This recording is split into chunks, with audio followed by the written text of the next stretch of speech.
honor student. How are you today? I'm great. How are you? I'm good. Can you verify your first and last name, date of birth? My name is Dalton Pinder. I was born June 7th, 1989. Okay. That's right. Just can I have your consent to film this video? Of course. All right. Awesome. So I'm just going to perform hand hygiene. I'm going to provide patient privacy. And we are going to just be doing a quick cardiac respiratory assessment on you. Let's get to it. All right, so I'm going to start with his posterior back. So he already has his shirt off. He's already facing the back, so he's prepared. So I'm just going to inspect first. I'm going to look at the color. It's nice and tan. It's warm throughout. He has some nevi present, and they're not irregular, so the borders are not asymmetrical, and the color's brown. So he doesn't have any excessive moisture anywhere. He doesn't have any edema. There aren't any scars or lesions present. It's a smooth texture. And I'm going to look at his AP diameter. So can you just take a deep breath in and out for me? All right. Its AP diameter is equal. His rate and rhythm of breathing is smooth. He's not in any respiratory distress. He's not using any accessory muscles to breathe. He doesn't have any nasal flaring or retractions, and he's not in using a tripod position to breathe, and there is not any sinus present. So do you have a cough today?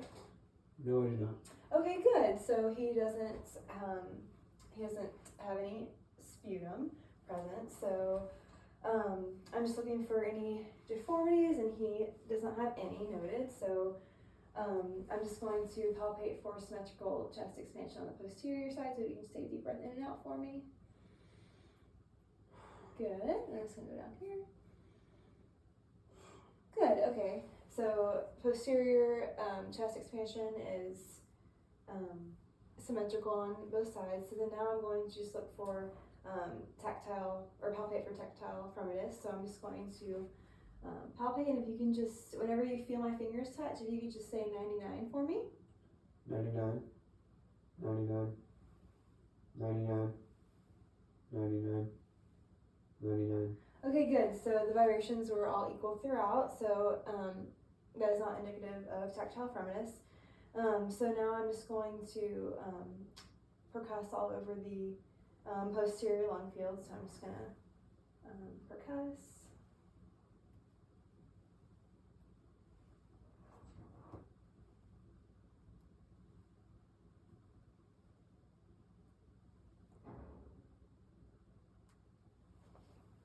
Okay, I am not percussing any crackles. So now I'm just going to auscultate his posterior lung fields. So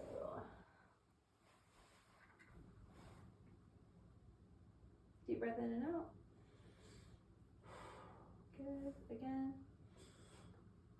Good. Again. Good. Good. Good.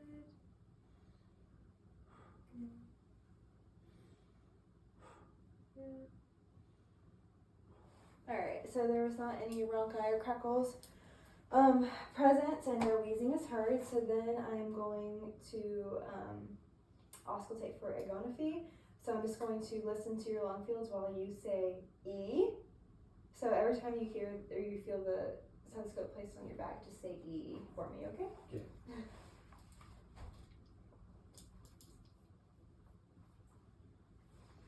Okay. E. Good. E. E. E. E. E. E. E. Okay, good. So as I go into the lower lobes, the E sound is becoming less muffled. And I forgot to mention that his bronchovascular lung spaces will be heard here and here. and his vesicular lungs sounds will be heard in here and in here. Okay, so now I'm just going to auscultate for bronchophony. So whenever you feel the stethoscope placed on your lung lobes, just say 99. Okay.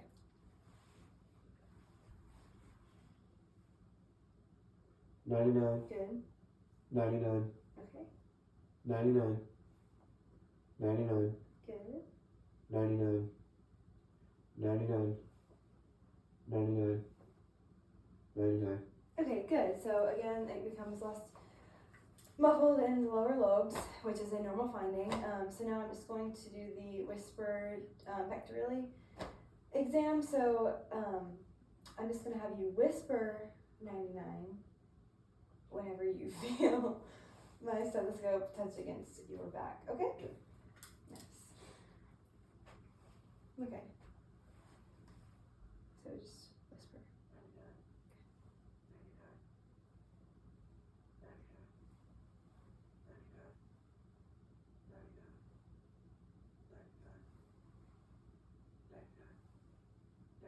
Okay, good. So it was very, very faint, which is a normal finding. I should not be able to hear that when he is whispering and I'm listening to his lung fields. So now I'm just going to percuss at the costovertebral angle, and that's midline on his spinal cord and his back. So I'm just going to percuss.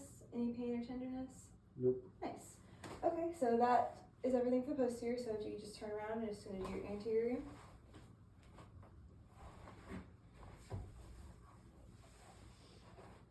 Okay, so I'm just going to look at the color. I'm just going to inspect and look at the color. It's even tone throughout. It's tan. I'm looking at the temperature of his chest is warm. Doesn't have any nevi present. He doesn't have any lesions or scars. No deformities or anything like that. He doesn't have any edema present. Skin turgor is less than 2, so he's hydrated. And there also is not any bruising or anything like that. So then I'm going to palpate your chest and just make sure that it's expanding symmetrically. So I'm just going to place my hands on your chest. Just breathe in and out for me. Okay, good. So I also need to assess for tactile firmness in your anterior chest. So I'm just going to place my hands on you. And then whenever you feel my hands placed on you, just say 99, okay? 99. Good. 99. 99. 99. 99. Okay, good. So no tactile firmness is present. So now I'm just going to listen to your anterior lung fields. Okay.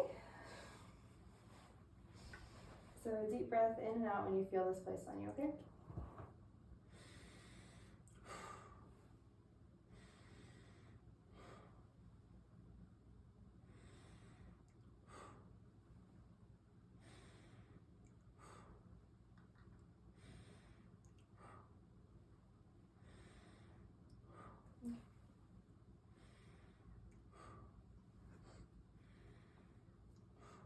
Okay, good. So there were not any rhonchi or wheezing or cackles present.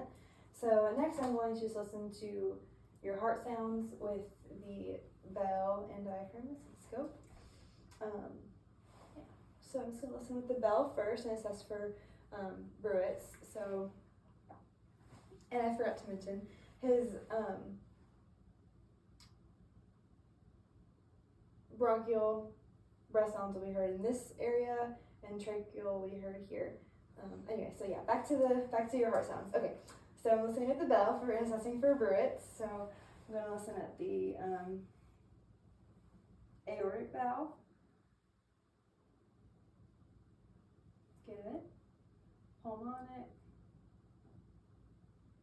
At Erb's point.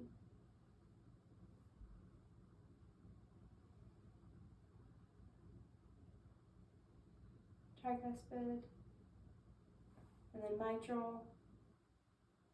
No bruits are present, and the mitral valve is also where the point of maximal impulse is auscultated. Now I'm just going to listen to the diaphragm. at the aortic. Good.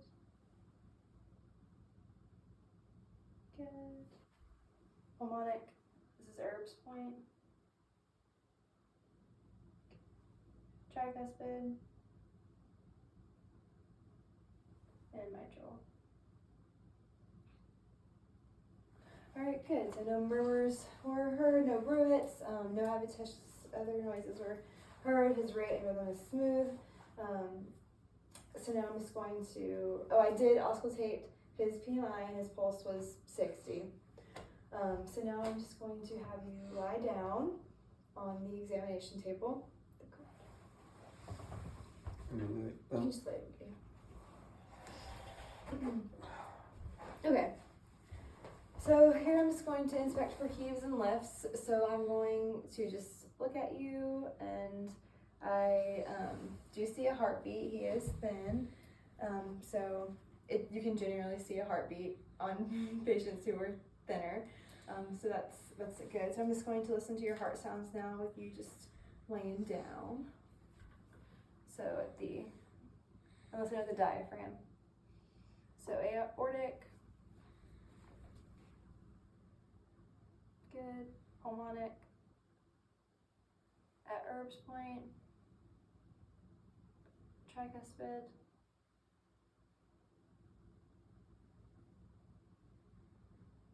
And mitral.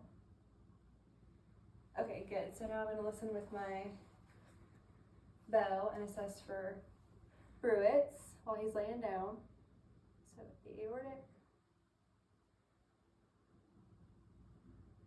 pulmonic, Erb's point, tricuspid, and mitral. Okay, good. No bruits, no murmurs, no adventitious heart sounds. So that's good. So I'm just gonna raise the head of the bed 30 degrees. And I'll just hold your head. So I'm assessing for jugular vein distension. There is none present, so that's good. And then at 45 degrees, and there is no jugular vein distension present. Okay, so we are good to go.